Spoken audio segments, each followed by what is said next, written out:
এই ভিডিওটার লুকটা দেখে আপনারা হয়তো ভাবেন লুচ্চামি করতেছি। না, আমি লুচ্চামি করতে যাই নাই, কারণ আমি ভিডিও বানাইতে অ্যাকচুয়ালি আমার মত ছিল না, তবেও আমাকে বানাইতে হলো এই ভিডিওটা। কারণ আমরা গিয়েছি শপিং করতে গিয়ে দেখি মেলা, একটা জায়গায় মেলা হইতাছে, তাই আমরা ভাবলাম মেলা যদি হইতাছে তাহলে একটা ভিডিও বানা যাক। আমার বন্ধুটাকে বললাম, ও বলে ভালো কথা, ভিডিও বানাতে পারিস। আমি ক্যামেরাটা অন করে ভালো করে ভিডিও করতে লাগলাম। আর করতে আমার অনেকক্ষণ সময় গিয়েছে, আর ভিডিওটা করলাম আমি রাতে, তার জন্য আমার ক্যামেরাটা হয়তো প্রবলেম দেখতে পারছেন আপনারা। গাইস, এখানে ক্যামেরা বেয়া হলেও আপনারা এই ভিডিওটা দেখবেন, কারণ এখানে কিছু অদৃশ্য আছে। দৃশ্যগুলো দেখলে আপনাদেরকেও ভালো লাগবে, আর আমার তো ভালো লেগেই গিয়েছে, তার জন্য আমি ভিডিওটা বানাইছি, নাহলে তো আমি বানাইতাম না। আর ভিডিওটা দেখবেন, ভালো ভালো দৃশ্য আছে এখানে, কোনো বালেরও দৃশ্য নাই এখানে শুধু মেয়েদের দৃশ্য। মানে এখানে যেটা দেখতেছি আমি, শুধু মেয়েদের দৃশ্য আপনাদেরকে দেখাবো আমি। মেয়েরা কিভাবে মানে মেলার বাড়িতে ভিড় জমায়, তার জন্য আমি এই ভিডিওটা বানাইছি। আর ফান্নি টাইপে এই ভিডিওটা নেবেন, কারণ ভাববেন যে আমি লুচ্চামি করতেছি, এটা কখনো ভাববেন না। কারণ এটা আপনাদেরকে দেখানোর জন্যই কিছু ভিডিও করেছি। আমি তো আমার একলার জন্য এই ভিডিওগুলো করি নাই, কারণ আমার দর্শকের জন্যও কিছু উপহার দেওয়ার জন্য আমি এই ভিডিওগুলো বানাইছি। এই লুকগুলো যে দেখতে পাচ্ছেন আপনারা, হয়তো ভাববেন যে আমি এগুলো লুচ্চামি করে আপনাদেরকে দেখিয়ে আমি কিছু ভাব নিতেছি, কিন্তু না, আমি এইগুলো দৃশ্য দেখাইতেছি শুধুমাত্র আপনাদেরকে ভালোবাসার জন্য। আর ভালোবাসা দেন দেখে আমি এই ভিডিওগুলো বানাচ্ছি। আপনারা আমাকে যতই ভালোবাসা দেবেন, আমি অতই দৃশ্য দেখিয়ে যাব আপনাদেরকে, কারণ এটা আমার কর্তব্য। আপনারা ভালোবাসা দেবেন, আমি ভালোবাসা নেব। এই ধরনের দৃশ্য দেখলে হয়তো বা আপনারা অনেকে ভাববেন যে এটা ভিডিও করছে সে, কিন্তু ভিডিওটা ভালো লাগে নাই।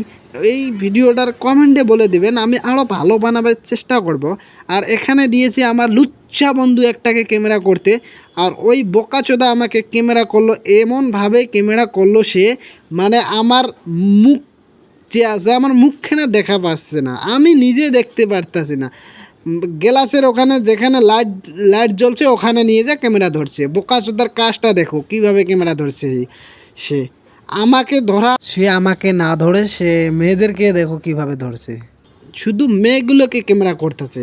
আরে বোকাচোদা, আমি বলছি আমাকেও ক্যামেরা কর, সে আমাকে না করে শুধু মেয়েগুলোকে ক্যামেরা করতেছে। তা গাছ, এইভাবে লুচ্চামি বন্ধু এইভাবে লুচ্চামি করতে আমি খুব ভালোবাসে, আমি জানতাম না। কারণ সে আমাকে ভিডিও না করে শুধু মেয়েগুলো কখন কোন দিক দিয়ে যায় সে ওটা তুলে ধরে।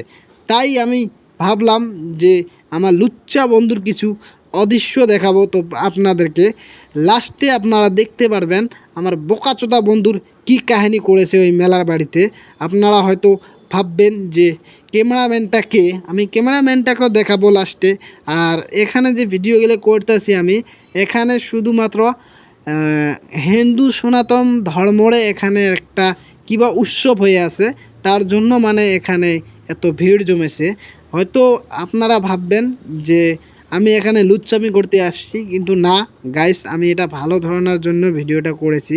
কারণ এখানে বহুত লোকে এসেছে, বহুত জায়গা থেকে এসেছে, বহুত লোকে ভিডিও করতেছে, তাইও আমি ভাবলাম যে আমিও কিছু ভিডিও করি। কিন্তু আমার এই লুচ্চা বন্ধুটা যে এগুলো কাজ করবে আমি কখনো ভাবি নাই। আমি করলাম যে আমাকে ভিডিও করবি, হে বোকাসোদা, আমাকে না করে সে শুধু মেয়েদের পিছনে লাগছে, মেয়েদেরকে ক্যামেরা করছে। আমার তো মানে এমন মনে হয়েছে শালার এটা ভিডিওটা করার পরে আমার প্রসঙ্গ রাগ উঠেছে, তবুও আমি কিছু বললাম না। যাই হোক, ভিডিও করে ফেলেছিস। তারপরে এখানে দেখো একটা ছেলে আমাকে ভক্তি করে চলে গেল আমার ক্যামেরার দিকে। আমি ভাবতেও পারলাম না যে কী হলো। আর গাইজ, এই আজকের ভিডিওটা এখানে শেষ করছি, আবার দেখা হচ্ছে নেক্সট ভিডিওতে।